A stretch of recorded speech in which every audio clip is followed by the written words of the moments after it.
What's up, Bug Doug with Dini in the garage? If you guys are sitting there thinking, hey Doug, think you lost your back window? No, I didn't. It's right here. Gosh darn it. Alrighty friends, my beloved daily WJ Ruby here, the 2001 Grand Cherokee. The sun's trying to kill her. I'm sitting in the yard yesterday at the scrapyard waiting to unload my brass bed frames and stuff, and all of a sudden I just hear poof, and I turn around and my back window had blown up.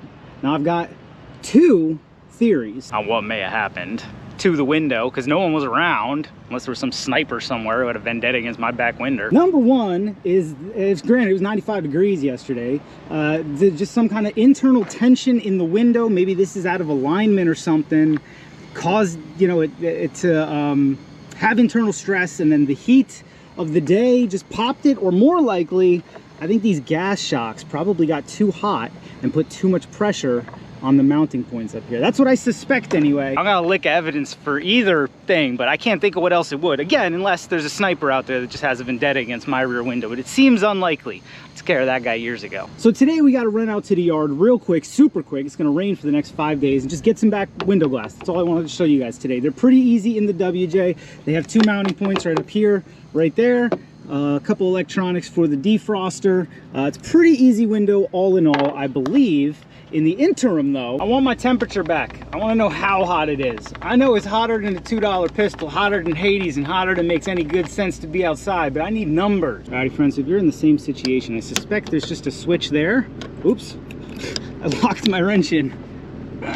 What an idiot. But yeah, if you just tilt this up, I don't even need a tool, just... And we got our temperaturas back. It's 75 degrees in the shade. That's nonsense. It's 85 at least. But anyway, point is, let's get to the Junkyard and get the glass. But first, you want to see something else interesting? Another way the sun is trying to kill my Jeep. Do you see this? See these crazy swirling burn marks on the headliner?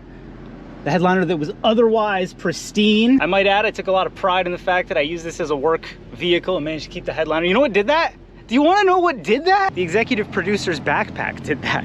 She had this unicorn pixie dust backpack with this metallic, like silvery iridescent front, and we were driving home from school and we had the sunroof open, and I guess the bag was positioned so that the fabric, because it's it's bendable, it's fabric, even though it's like a metallized coating, was in some kind of concave shape, and it just focused. As we were driving, it just sort of focused right there, but it kind of like moved out and everything. Correct me if I'm wrong, but that seems like the kind of thing that'll burn a Jeep to the ground, don't it? My goodness. So the sun is a deadly laser. That's okay, I'm resilient. I got nothing to do today. Let's go to the yard. Alrighty friends, we got off the highway so that we could take the free bridge in between Jersey and PA. No sense paying the government if you don't have to. If you're in the area and you're paying the toll there by Easton, look up the free bridge so you don't have to pay that toll no more. But what I wanted to come on and say was something that this rear window delete has caused or informed me of. So I like to ride with all the windows open. This Jeep doesn't even have AC right now.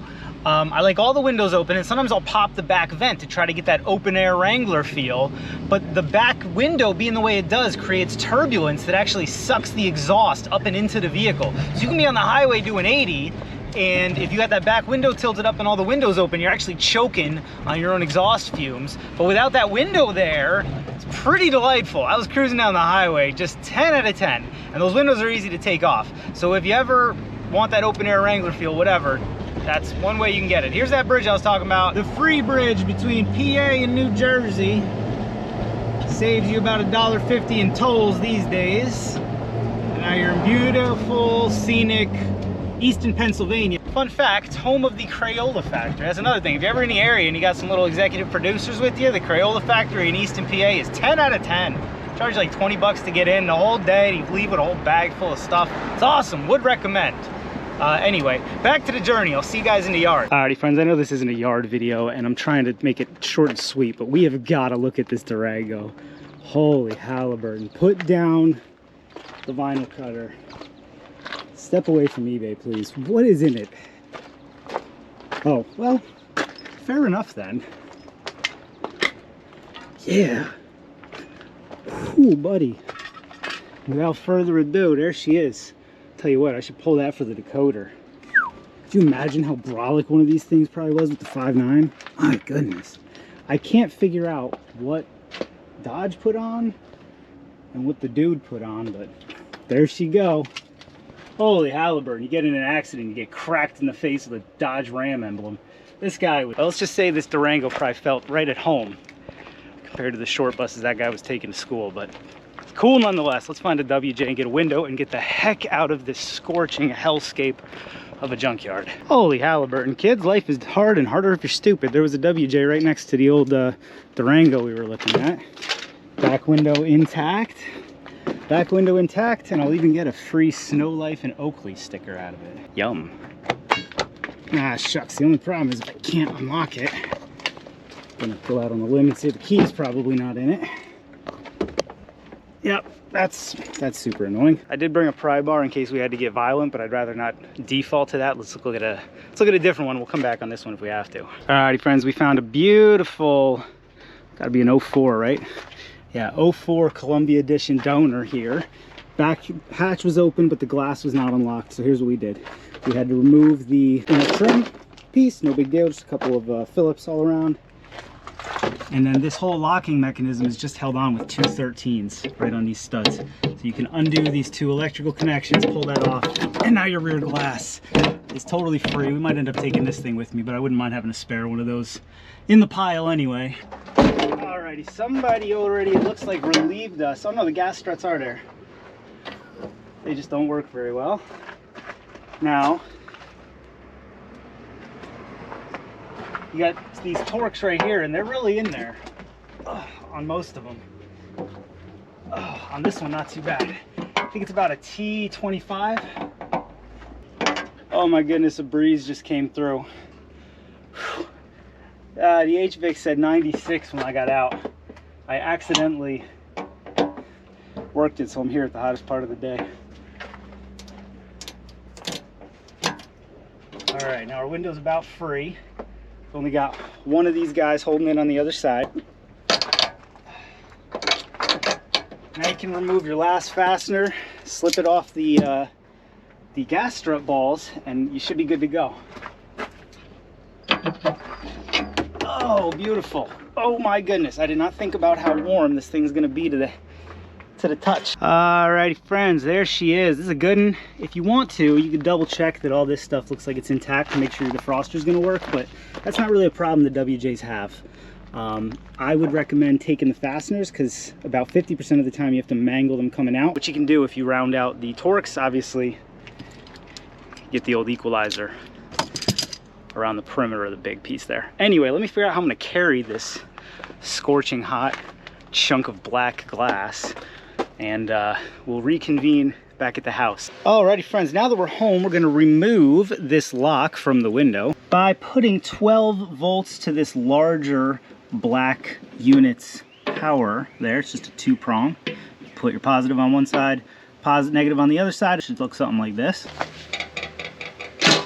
There you go, couldn't be easier. But if you got it locked on there, and you go to hit it, and all it does is this, flip it around. As a matter of fact, if he was the type of fellow who planned things out ahead of time, he could probably just bring one of those batteries and some wire with you to the junkyard. Then we're gonna give her a quick cleaning.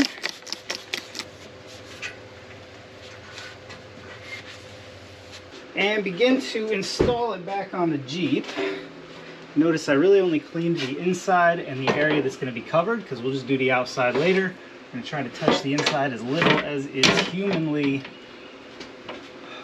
possible.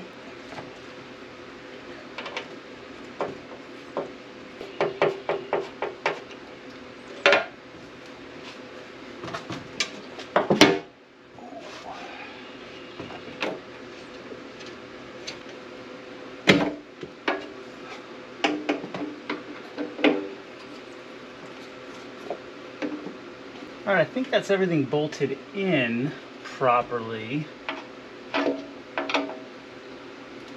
Now let's see what we have to do. I think, yeah, there we go. They'll just reach right up. This ball socket that just slid in real easy has the old style with the band around. That band can be in place when you install it. This side has the new style with like the 4-prong cap, which is definitely better, easier to take off, but you have to remember to remove the cap. Sorry, I'm trying to hold the camera. Get it close, push it onto the ball,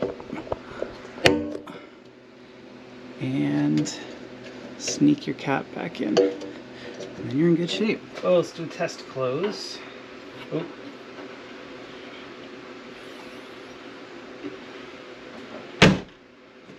Awesome.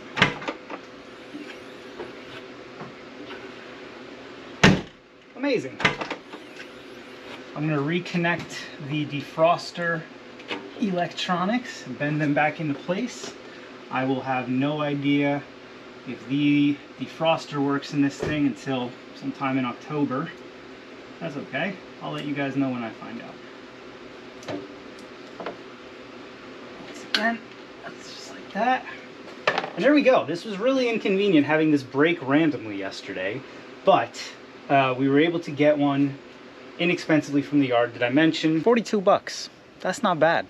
Not bad at all. I did almost die of heat exhaustion pulling it and then carrying it back to the Jeep, but 42 bucks, not bad. Let's not make this any longer than it needs to be. This was just a real quick, hey, you guys want to come along with me? And oh, by the way, if you have the same problem, here's how you fix it. If you got any questions at all, leave me a comment down in the squawk boxes. What do you think? Why did my window just pop yesterday? There are 3 options. 1, the window had some kind of defect or internal tension and heating up on a 95-degree day, just at noon, getting beat down on, caused it to break. 2, my hypothesis, the gas shocks got overheated. It wasn't that hot. It wasn't like Death Valley, Arizona hot. We'll see though. I'm intentionally leaving those gas shocks on. I know some of you are like, change them. I want to see if it happens again. I'm willing to risk $42. If it happens again, we're calling it the gas shocks. And then 3, there was like a sniper type situation. It's this window. He hates this window. Anyway, friends, like I said, leave me that comment down in the squawk boxes. If you like the video, that's common sense. Subscribe to the channel. Maybe go check out my website, monkeybillytoolbox.com. As always, thanks for watching. See you next time. Speaking of next time, on D&E, why is the Dodge parked? And why is it trying to bleed out on the driveway? Great.